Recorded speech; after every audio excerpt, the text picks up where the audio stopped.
chỉ tập bóng cứ nhung trong ở bò từ can cây nhà pon sẽ phí cứ quật bật chế xạ sao mình tên cứ tăng performance tăng cá soi sùng lúa cứ quật ready mình tên món nămនេះគឺ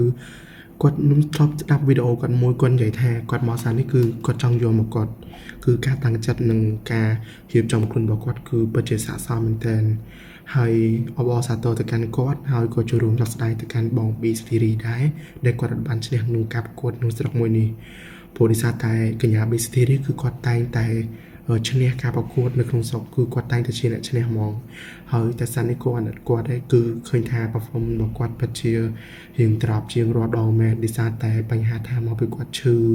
ផងចឹងទៅធ្វើឲ្យគាត់រៀងអត់មានកម្លាំងនៅក្នុងការ performance តែជារួមគឺគាត់បានខិតខំប្រឹងប្រែងមែនទែនហើយក៏ចូលរួមសោកស្ដាយទៅកាន់បងពីសេរីដែរហើយនៅក្នុងកម្មវិធីមួយហ្នឹងគឺខ្ញុំជក់ចិត្តមែនទែនគឺពេលដែលខ្ញុំមើលហ្នឹងគឺ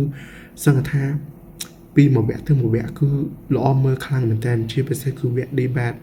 Oh my god គឺខ្ញុំពិតជាស្រឡាញ់វគ្គ debate ហ្នឹងខ្លាំងមែនទែនហើយបើកញ្ញាផនស៊ីពីវិញគឺការឆ្លើយសំណួររបស់គាត់ធូនសលេងរបស់គាត់ហ្នឹងគឺនិយាយចេញមកគឺធ្វើឲ្យយើងចង់ស្ដាប់ហ្មងរបៀបថាគាត់ទទួលបានការវឹកហាត់ខ្ញុំគិតថាគាត់វឹកហាត់បានច្រើនគាត់ប្រឹងសមត្ថភាពបានច្រើនគឺគាត់ប្លែកពីរាល់ឆ្នាំដែលខ្ញុំតបឃើញគាត់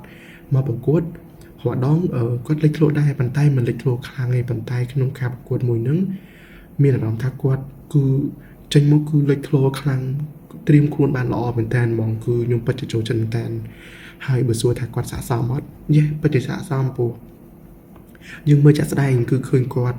performance របស់គាត់ឆ្លើយសំណួររបស់គាត់គឺចេញមកល្អមែនតើហ្មងគឺឥតខ្ចោះអញ្ចឹងគឺមានតែពាក្យជូនពរទៅកាន់អ្នកឈ្នះហើយម្ដងទៀតសង្ឃឹមអ្នកគ្នានឹងមិនមានពាក្យថាមិនស័ក្តិសមមិនបញ្ជើអ្នកនេះមិនបញ្ជើអ្នកនោះអ្នកទាំងអស់គ្នាត្រូវទទួលយកការពិតហើយមើលពី performance ជាក់ស្ដែងអីដែលយើងឃើញជាក់ស្ដែងគឺយើងត្រូវតែទទួលយកការពិតហើយក៏អបអរទៅកាន់គាត់ហើយក៏ជូនពរគាត់ជោគជ័យនៅពេលដែលគាត់ទៅប្រឡង Miss Cosmo